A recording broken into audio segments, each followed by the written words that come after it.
Hello friends, welcome back to our channel. இன்றைக்கி நம்ம சேனலில் குலாப் ஜாம் மிக்ஸ் இல்லாமல் ரவையை வச்சு எப்படி குலாப் ஜாம் பண்ணுறதுன்னு பார்க்க போகிறோம். இந்த குலாப் ஜாம் பார்த்தீங்கன்னா ரொம்ப சாஃப்டாக இருக்கும், நல்ல வாயில் போட்டோன்னே மெல்ட் ஆகும். வாங்க இது நம்ம எப்படி பண்ணுறதுன்னு பார்க்கலாம்.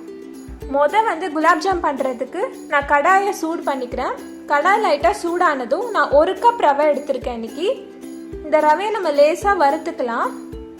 இது கலர் மாறணும்னு அவசியம் இல்லை, நம்ம லேசாக ஒரு 2 நிமிஷம் வறுத்தா போதும்.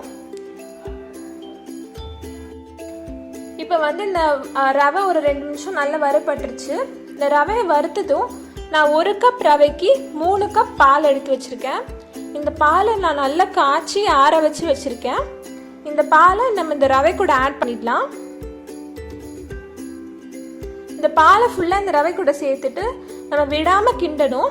அப்போ தான் கட்டி எதுவும் ஃபார்ம் ஆகாது. இதே மாதிரி நீங்கள் விடாமல் இந்த பாலும் ரவையும் நல்லா வெந்து நல்ல ஒரு திக்கான கன்சிஸ்டன்சி வர வரைக்கும் இதை நம்ம விடாமல் கிண்டிகிட்டே இருக்கணும். இது எப்படியும் ஒரு 5லேருந்து 10 நிமிஷம் ஆகும் இது ஃபுல்லாக கொதிச்சு கெட்டி ஆகிறதுக்கு. இப்போ பாருங்கள், நான் நல்லா ஒரு 5லேருந்து 10 நிமிஷம் கிண்ண வரைக்கும் இந்த மாதிரி நல்ல கெட்டியான ஒரு கன்சிஸ்டன்சிக்கு வந்துடும். இந்த மாதிரி திக்காக வரணும். அப்போ தான் குலாப் ஜாம் நல்லா சாஃப்டாக வரும். இல்லாட்டி பால் வராது, பால் பிடிக்க முடியாது. இப்போ கேஸ் அணைச்சிடலாம். இப்போ இந்த மாவு நல்லா ஆறுனதும் நான் ஒரு 5லேருந்து 10 நிமிஷம் வரைக்கும் நல்லா பிசைஞ்சுக்கிறேன். நம்ம நல்லா பிசைஞ்சால் நல்லா சாஃப்டாக இருக்கும் மாவு.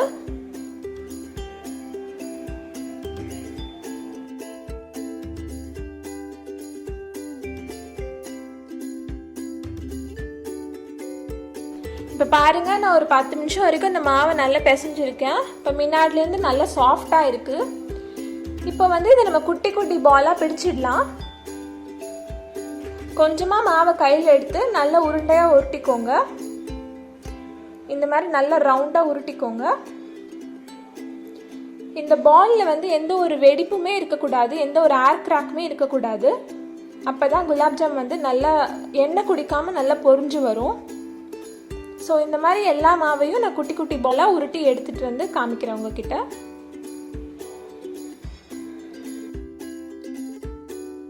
இப்போ பாருங்கள், நான் அந்த மாவை ஃபுல்லாக உருட்டிட்டேன். எனக்கு ஒரு 30 பால்ஸ் வந்திருக்கு. இப்போ நம்ம அந்த பாலெல்லாம் பொரிச்சு எடுத்துடலாம். நான் ஒரு கடாயில் எண்ணெய் நல்லா சூடு பண்ணி வச்சுருக்கேன். நல்லா ரொம்ப சூடாக இருக்கணும். அந்த சமயத்தில் நம்ம இப்போ இந்த குலாப் ஜாம் உருட்டி வச்சுருக்க பாலெல்லாம் இதில் போட்டுடலாம். நிறைய இது போடாதீங்க ஒரே சமயத்தில், ஏன்னா ஒன்று ஒட்டிக்க வாய்ப்பு இருக்குது. அதனால ஒரு 6லேருந்து 7 ரவுண்ட் மட்டும் போட்டு பொரிங்க. ஒரு மீடியம்லேருந்து ஹை ஃப்ளேமில் வச்சு பொரிக்கணும். சிம்மில் வச்சு பொரிக்கக்கூடாது. நம்ம சிம்மில் வச்சு பொரிச்சோன்னா நம்மளுக்கு எண்ணெய் குடிக்க வாய்ப்பு இருக்குது. ஸோ அதனால் மீடியம்லேருந்து ஹை ஃப்ளேமில் வச்சு பொரிங்க. பாருங்கள், இப்போ நல்லா பொரிஞ்சு சேர்ந்துருச்சு. இதை ஃபில்டர் பண்ணி எடுத்துக்கிறேன். இதே மாதிரி நான் மிச்சம் இருக்க பாலையும் ஃபுல்லாக போட்டு பொரிச்சு எடுத்துகிட்டு காமிக்கிறேன். பாருங்கள், நான் எல்லா பால்ஸையும் பொரிச்சு எடுத்துட்டேன். நல்ல ப்ரௌனாக இருக்குது, பார்க்கவே அருமையாக இருக்குது. எந்த ஒரு ஏர் பபிளும் இல்லை. இப்போ நம்ம அந்த பாலெல்லாம் ஊற வைக்கிறதுக்கு சர்க்கரை பாகு ரெடி பண்ணிடலாம். நான் 1 கப் ரவை எடுத்ததுனால இப்போ நான் 2 கப் சுகர் ஆட் பண்ணியிருக்கேன்.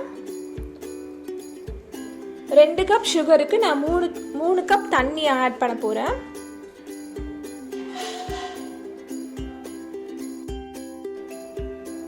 இப்போ சுகர் ஆட் பண்ணதுக்கப்புறம் நம்ம தண்ணி சேர்த்துக்கலாம் கூட.